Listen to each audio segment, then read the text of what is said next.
하나님 감사합니다. 이 시간 우리 가운데 성령의 기름을 내려주시고 이제 이 성령의 기름 부음을 내 몸과 같이 사랑하는 이웃들에게 내려주시라는 말씀을 보내주시니 진심으로 감사를 드립니다. 주님, 주님께서 오늘 하시는 이 말씀은 이미 하나님의 나라가 너희 가운데 임하였느니라.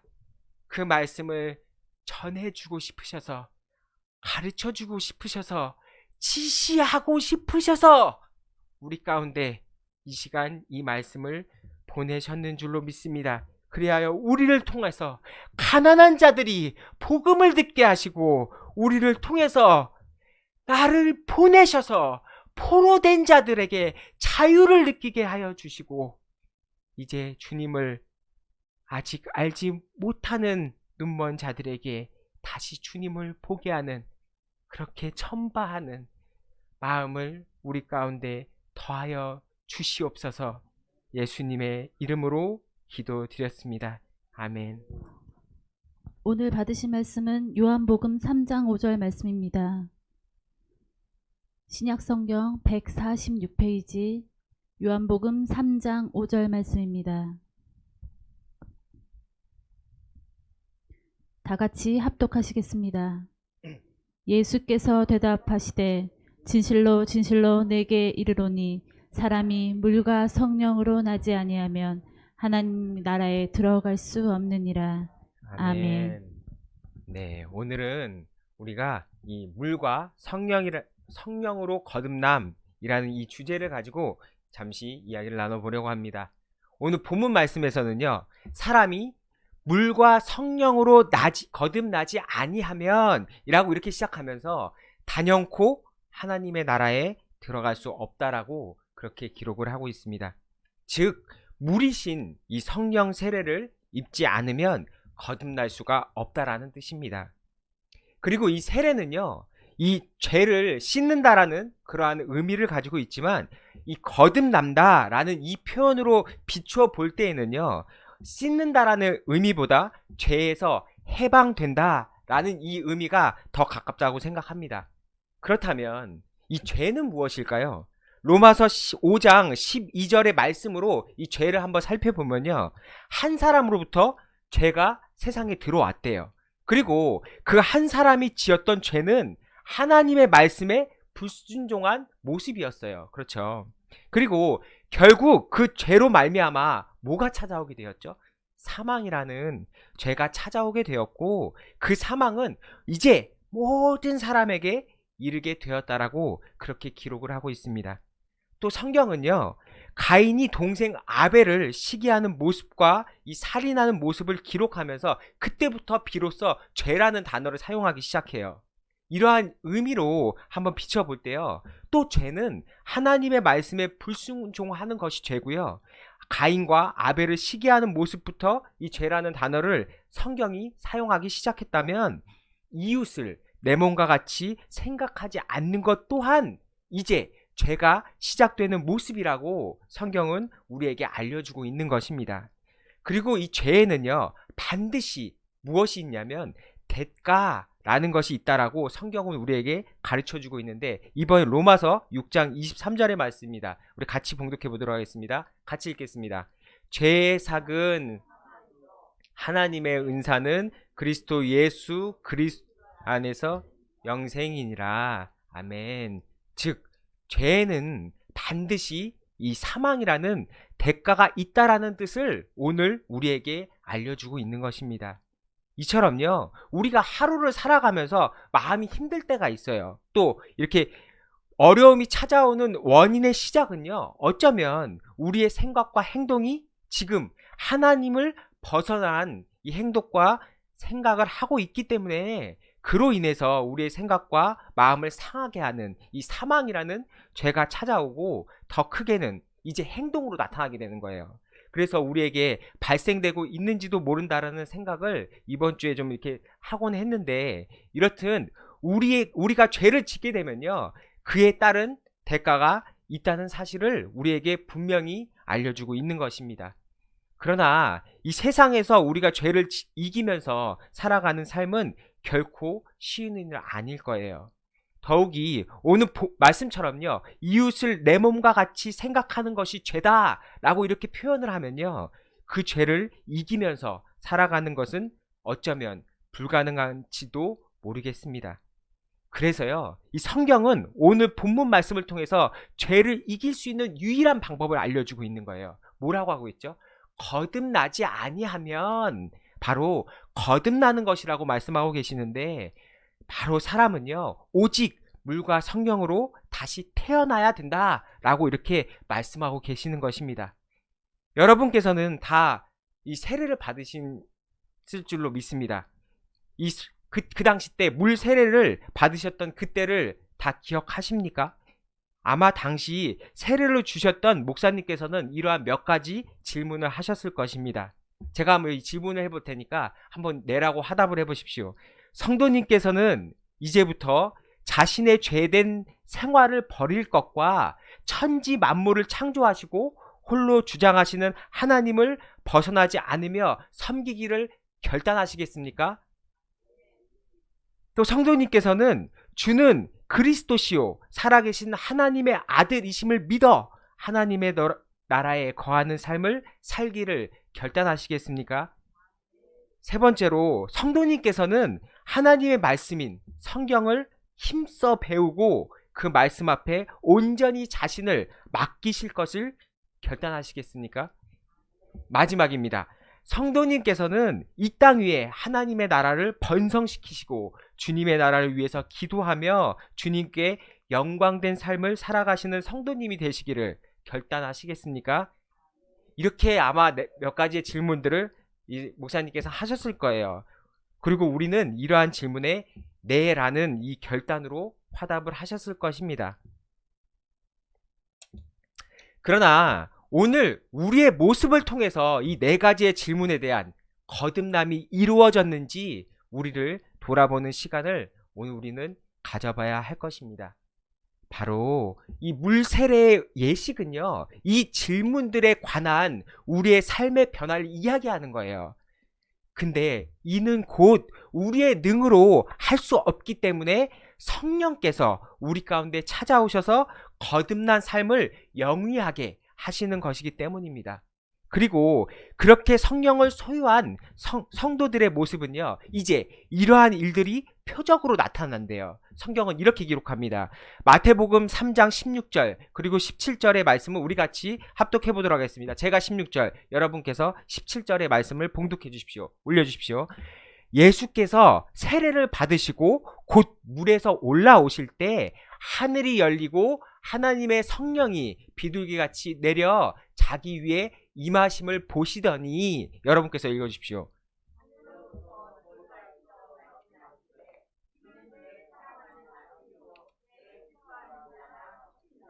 아멘.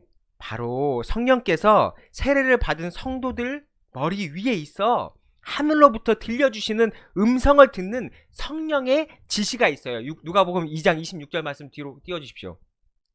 그렇게 기록되어 있어요. 그렇죠? 그리고 그 지시에 누가복음 27장 말씀입니다. 감동으로 행동케 하는 성령의 인도하심이 있는 거예요. 그래서 우리 가운데 삶을 영위해 가는 삶의 표적이 우리 가운데 나타나게 된다라는 것입니다. 그리하여 우리의 삶에는요, 이제 예전에 죽은 자의 삶이 아니라, 그런 모습이 아니라 산자가 사는 모습인 전능하신 하나님의 자녀로 내 아들이요 기뻐하는 자라 하시니라. 아멘. 이제 전능하신 하나님의 자녀로 이 땅을 살아가는 삶의 모습을 갖추고 살아가는 그러한 표적이 일어나게 되는 것입니다. 잠시 우리가 이 세례를 받았었던 그 감흥을 잃어버리고 계셨다면 오늘 세례를 받으셨던 그날 그 시절로 다시 우리가 돌아가 성령을 소멸시키지 아니하시는 저와 여러분이 되시기를 주님의 이름으로 축복합니다. 바로 이 성령으로 낳은 세례는요, 무엇을 의미하냐면 날마다 새로워짐을 의미하는 거예요. 날마다 새롭게 되는 이 감흥의 삶을 이야기하는 것이기 때문입니다. 때로는 마가복음 4장 1절 말씀입니다. 때로는 성령께서 어디로 이끌어 가냐면 광야로 막 이끌림을 받아도 누가복음 12장 12절의 말씀입니다. 때로는 세상의 유혹을 받을지라도 성령이 가르쳐 주시는 대로 행하는 요한복음 33장 34절의 말씀입니다. 그래서 그러한 거듭난 성도의 삶을 살고 요한복음 15장 26절의 말씀입니다. 이제 뭘 하냐면 증언하는 삶을 사는 마가복음 13장 11절 말씀, 그렇게 성령을 어떻게 표현하는 방식을 따르는 이 세례자의 삶을 영위하면서 살아가는 것이 바로 세례예요. 이 삶을 영위하며 살아갈 때 날마다 새로워지는 이 감흥의 삶을 우리 가운데 이루어지기 때문입니다. 그리고 그 모습은 바로 이 말씀 우리 같이 봉독했으면 좋겠습니다. 마태복음 12장 28절의 말씀입니다. 같이 읽겠습니다.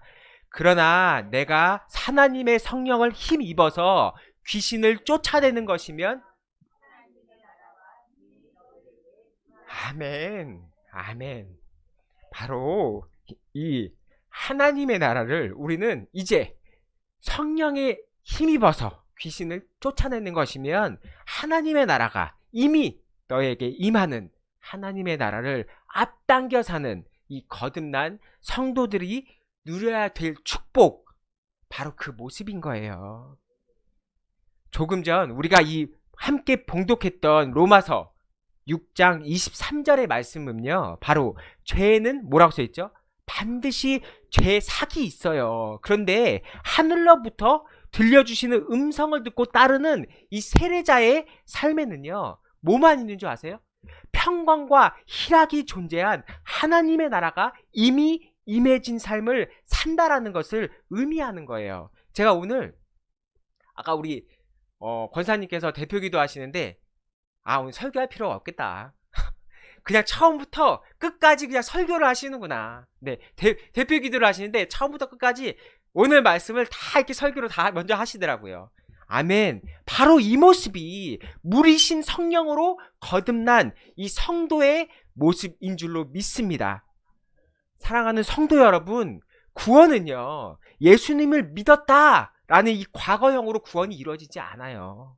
그리고 구원은요, 하나님을 이제 믿을 거야 라는 이 미래형으로 구원이 이루어지는 것이 아닙니다.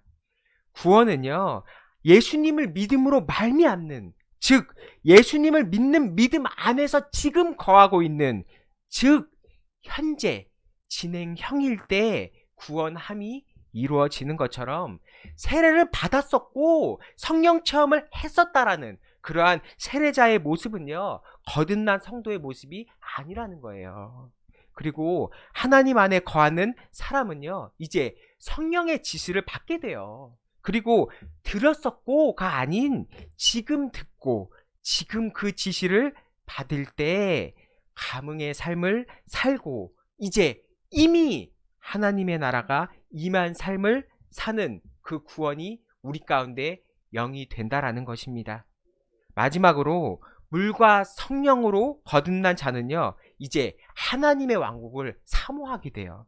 즉 크리스천 공동체를 세우는 것을 사모하는 마음이 우리 가운데 막 일어나게 된다는 거예요. 오늘 다 대표 기도를 하셨죠? 네.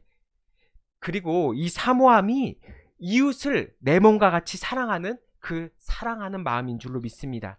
누가복음 4장 18절의 말씀입니다. 우리 같이 합독하도록 하겠습니다. 같이 읽겠습니다. 주의 성령이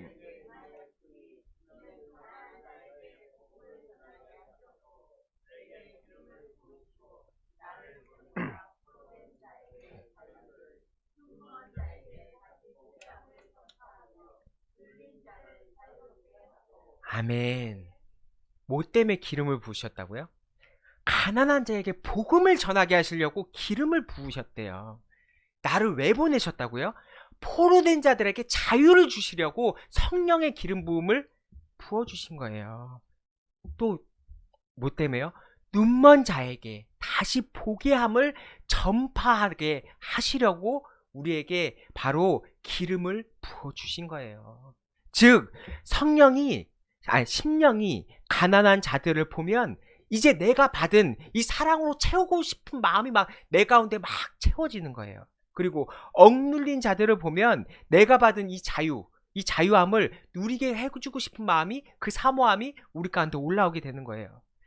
그리고 아직 주님을 모르는 눈먼 자들을 보면 물과 성령으로 거듭나게 되는 이 하나님의 나라로 인도하고 싶은 이 먼저 된 자가, 그래서 거듭낸 자가, 삶을 영위하는 자가 이제 이웃을 내 몸과 같이 사랑하고 싶은 그 사모함이 올라오게 된다라는 것입니다.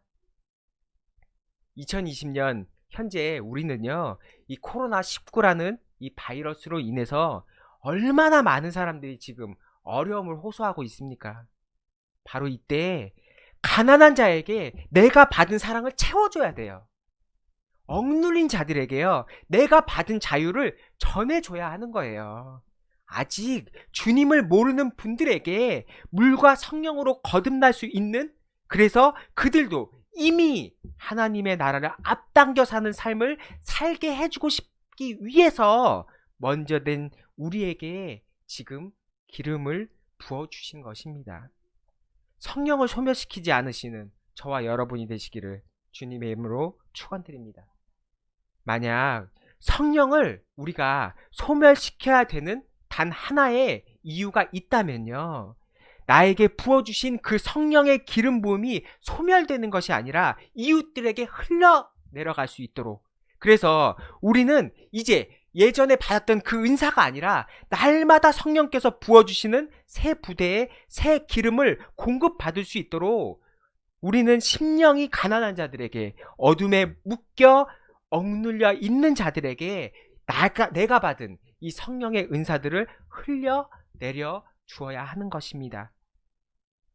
엘리야가 받은 성령의 은사들이 누구한테 갔어요? 엘리사한테 갔잖아요. 엘리사에게 전해졌던 것처럼 사도 바울에게 임했던 그 성령의 은사들이 디모데에게, 또 디도에게로 흘려 내려갔던 것처럼 우리에게 부어진 이 성령의 기름 부음이 우리에게로만 남는 이 고인물이 되어서는 안 된다라는 거예요. 그것이 물질이 될 수도 있어요. 그것이 능력이 될 수도 있습니다. 그 무엇이 되었든 그 은사들을 통해서 거듭나는 또 하나의 열매들을 위해서 흘려 내려져야 함을 말씀드리는 것입니다. 그리하여 날마다 마음을 같이 하는 공동체, 예수를 머리로 하여 몸이 지체가 되는 하나 되는 공동체, 무엇이든 함께하는 사랑으로 묶인 공동체를 세우는데 힘쓰는 하나님의 나라인 크리스천 공동체를 사모하게 된다라는 것입니다. 이상하게 하나님께서 이번 주 내내 저한테 공동체란 이야기를 많이 하게 하세요. 이번 주 이렇게 이제 저는 제가 하는 이 일에 분들이 이제 이런 이제 일적으로 만나는 분들이 저를 이렇게 찾아오는 일들이 좀 있었는데, 재밌는 사실들이 뭐냐면 아직 예수님을 믿는 분이 아니었어요. 근데 그분이 말하는 걸 듣고 있는데 굉장히 성경적인 거예요. 그분이 말하는 당신의 꿈이 무엇입니까? 라고 말했더니 자신은 마을을 이렇게 만드는 게 꿈이래요. 마을이. 제가 그분한테 뭐라고 그랬냐면, 그게 바로 성경적인 것입니다 라고 얘기했어요. 바로 우리가 마음을 같이 하는 공동체, 내가 갖고 있는 비전과 가치가 함께하는 공동체, 바로 크리스천 공동체, 즉 교회 공동체. 그 친구는 마을이라고 표현했지만 바로 그러한 크리스천 공동체를 우리 가운데 사모하는 마음이 일어나게 되어 있어요. 성령이 기름 부음 받은 자들은. 사랑하는 성도 여러분, 내 삶에 하나님의 나라가 임해지기를 기도하고 계십니까? 그렇다면요, 먼저 크리스찬 공동체를 이루셔야 해요. 사랑하는 성도 여러분, 앞으로 우리가 갈 본향, 하나님의 나라가 기대가 되십니까? 그렇다면 크리스천 공동체를 이뤄봐야 하는 것입니다. 그렇게 물과 성령으로 거듭난 성도는요, 하나님의 나라인 크리스천 공동체를 사모하는, 이 세우는데 사모함이 일어나게 되는 것입니다. 말씀을 정리하려고 합니다. 오늘 본문 말씀에서는요, 분명 물과 성령으로 나지 아니하고는 하나님의 나라에 들어갈 수 없다라고 이렇게 말씀하고 계십니다. 그리고 물과 성령으로 거듭난 성도는 하나님의 말씀에 순종하며 이웃을 내 몸과 같이 사랑하는 자라고 말씀하고 계십니다. 세상에서 보기에는 어쩌면 좁은 문일지도 몰라요. 그리고 불가능해 보일지 모르는 그러한 길이겠지만 예수를 믿어 구원을 이루는 것 자체가요, 세상에서 보기엔 불가능한 이야기예요. 그쵸? 이해가 되지 않는 일이기에 우리는요, 예수를 믿는 우리는 이제 성령이 가르쳐 주시는 대로, 성령이 지시하는 대로, 성령이 표현하게 하시는 대로 순종하면 이제 우리에게 뭐가 따라와요? 이해가 뒤따라오는 줄로 믿습니다. 그렇게 이해가 아닌 물이 바다 덮음같이 날마다 성령으로 새로워지는 그러한 기름을 공급받으시는 거듭난 성도의 모습으로 하나님의 나라를 이뤄가시는 저와 여러분이 되시기를 주님의 이름으로 축원드립니다. 우리 같이 기도하겠습니다.